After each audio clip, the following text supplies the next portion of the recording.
దేవుని వాక్యం మనం చూసుకుందాం. ఈరోజు మొదటి కొరింథీ రాసిన పత్రిక 15వ అధ్యాయం 10వ వచనం.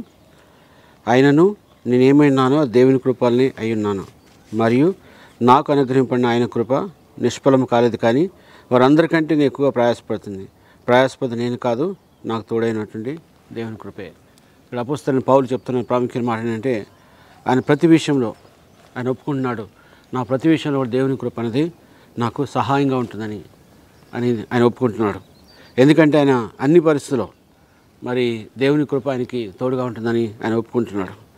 ఆయన జీవితంలో ఆయనకున్నటువంటి డబ్బు కానీ, లేకుంటే ఆయనకున్నటువంటి జ్ఞానం కానీ అవన్నీ కాదు, కానీ దేవుని కృపలో మాత్రమే. అంటే ఆయన అతిశయపడట్లేదు, నాకున్న జ్ఞానం బట్టి, నా తెలివిని బట్టి ఇవన్నీ జరిగిస్తాను కాదు, కానీ ఆయన యొక్క అతిశయం లేదు, కానీ ఆయనలో మరి దేవుని కృప అనేది చాలా ప్రాముఖ్యమైనదని ఆయన ఒప్పుకుంటున్నాడు. ఇక్కడ అపోస్తలుడైన పౌలు ఒప్పుకుంటున్నాడు, ఆయనను నేనేమైనానో అది దేవుని కృపల్ని అయ్యున్నాను. ఈరోజు నేనేమైతే ఉన్నానో అది దేవుని కృపలు మాత్రమే అయ్యున్నానని చెప్పి ఆయన ఒప్పుకుంటున్నట్లుగా మనం చూస్తున్నాం.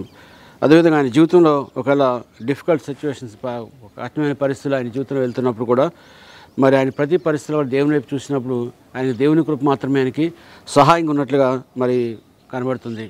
అందుకే చెప్తున్నాడు, ఆయనను మరియు నాకు అనుగ్రహించిన ఆయన కృప నిష్ఫలము కాలేదు, కానీ ఆయన దేవుని కృప ఎప్పుడు నిష్ఫలం కాలేదు, కానీ ఆయన జీవితంలో నెరవేర్చినట్లుగా మనం తప్పకుండా ఆయన ఒప్పుకుంటున్నాడు. మనం కూడా ఒప్పుకోవాలి. ఎందుకంటే దేవుని కృప అనేది చాలా ప్రాముఖ్యం మన లైఫ్లో. దేవుని కృప ఉంటే అన్నీ మన జీవితంలో మంచి కొనసాగుతాయి. కాబట్టి మనం మరొకసారి దేవుని కృప మీద ఆధారపడాలి. చూద్దాం, కీర్తనల గ్రంథము 25వ అధ్యాయం 10వ వచనం చూద్దాం. కీర్తనల గ్రంథం 25:10. ఆయన చేసిన నిబంధనను, ఆయన నియమించిన శాసనము గైకొన్న వారి విషయంలో యెహోవా త్రోవలనియు కృపా సత్యములై ఉన్నవి.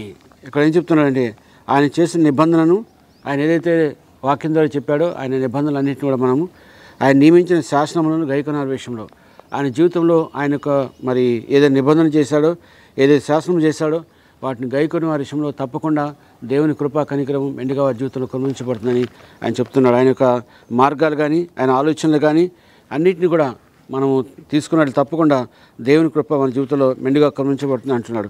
ఆయన చేసిన నిబంధనను, ఆయన నియమించిన శాసనమును గైకొన్న విషయంలో యెహోవా త్రోవలనియు కృపా సత్యములై ఉన్నవి. ఆయన రాజ్యం మనకు తప్పకుండా దేవుని యొక్క మరి త్రోవలన్నీ కూడా, దేవుని కృపలన్నీ కూడా మన జీవితంలో మనకి మరి కొనసాగుతాయని చెప్పి దేవుడు చెప్తున్నాడు. అందుకే మన జీవితంలో దేవుడి ప్రణాళిక వేస్తే ఏదైనా చేయాలనుకున్నాడు తప్పకుండా దేవుడు జరిగిస్తే దాన్ని ఆపేవాడు ఎవరు లేరు. ఎందుకంటే దేవునికి సమస్తం సాధ్యం కాబట్టి.